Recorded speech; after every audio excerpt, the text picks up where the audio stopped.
안녕하세요. 이번에 생애 처음으로 아파트를 구입했습니다. 첫 구매라서 취득세를 전액 감면받았는데요. 그런데 궁금한 것이 하나 있습니다. 3년 이내에 이 아파트를 월세로 주게 되면 정말로 면제받은 세금을 다시 다 내야 되는 건가요? 구입한 아파트와 제가 발령받은 지역의 거리가 너무 멀어서 실제로 지내지는 못할 것 같은 상황입니다. 그래서 발령받은 지역에 월세를 구해서 지내고 이 아파트도 월세를 주고 싶은데 이렇게 되면 세금을 정말 다시 내야 될까요? 아니면 또 다른 불이익은 없을까요? 참 난감하신 상황이실 것 같아요. 우리 상담자분이. 세무사님은 이 사연 좀 어떻게 들으셨나요? 요즘에 주택값도 높은데 생겼지 주택을 구입하셔서 축하드리는 마음이 있습니다.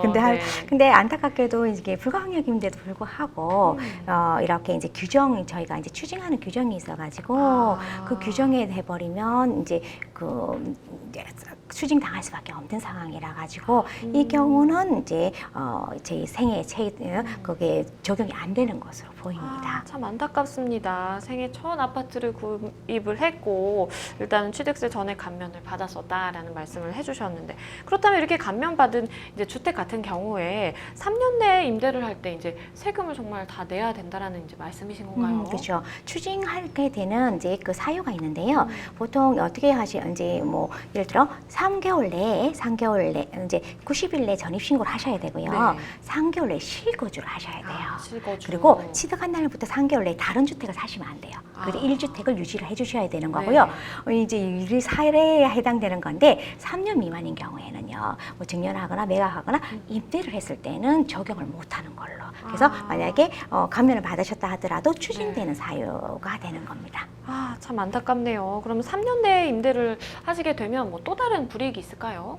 이렇게 내가 추징 사유가 해당된다라고 하면 이제 저희가 사유가 발생한 날부터 이제 그 60일 내에 취득세 신고를 해주셔야 돼요. 그리고 취득세 신고를 하시면서 납부도 해주셔야 되는데요. 이 기간을 놓쳐버리면 또 이제 신고 불성실 가산세 그리고 납부 불성실 가산세라고 해서 진짜 배보다 배꼽이 더 큰 그런 상황이 될 수 있으니까 체험하시고 좀 마음을 아프시더라도 빨리 그냥 납부를 하셔야 될 것 같아요.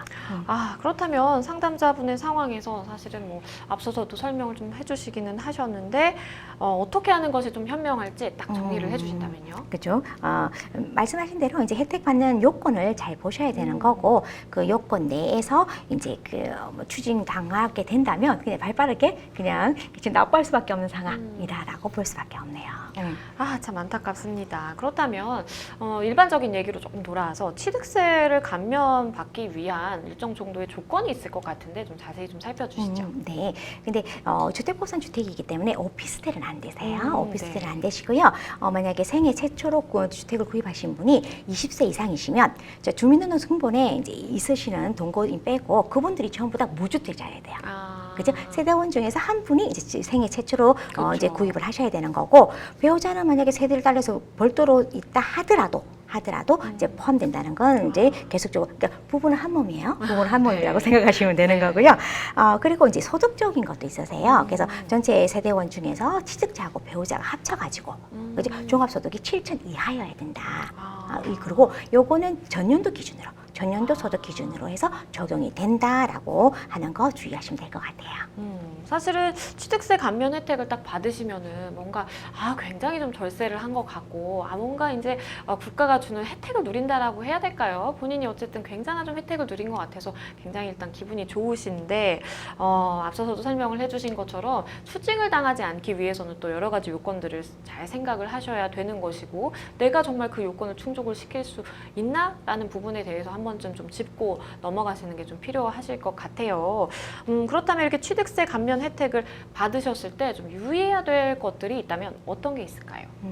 모든 이제 세액 감면이나 세액 공제 관련해서는 일단 요건부터 보셔야 되는 게 맞으시죠. 그랬을 때 우리 요건이 되는지라는 거 보고 근데 이게 지금 보시면 여러 가지 이제 이렇게 감면을 해주잖아요.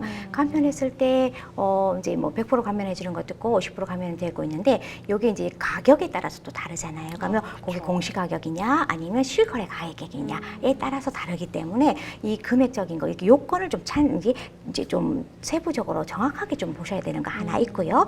그리고 사후 관리요. 그죠? 사후 관리 잊지 마시고요. 예. 사후 관리 보다 모든 게 깡이다라고 생각하시고 사후 관리까지 내가 부담할 수 있냐? 3년 내에 만약에 그렇죠. 이렇게 내가 이제 임대를 조회수 볼 수밖에 없는 상황이라면 아예 안 받는 게 나으시겠죠. 그러게요. 그래서 이렇게 사후 관리까지 준비를 하셔가지고 이런 혜택을 많이 받아주길 바랍니다. 네, 사실 취득세 감면이라는 좋은 이제 혜택이 있는데 가장 중요한 것은 내가 뭐 그 요건에 충족을 하는지 이것부터 살피시는 게 가장 첫 번째이실 것 같고 그 이후에는 사실 말씀해주신 것처럼 이 3년이라는 사실 조건이 있기 때문에 내가 그 3년 내에 좀 어떻게 될지 다 사실 예측을 하는 것은 조금은 불가능한 부분도 있지만 그래도 최대한 내가 그 조건은 충족시킬 수 있겠다라는 좀 판단이 드시면 그때 이 취득세 감면 혜택을 좀 이용을 하시는 것이 가장 좋겠다라는 생각이 듭니다.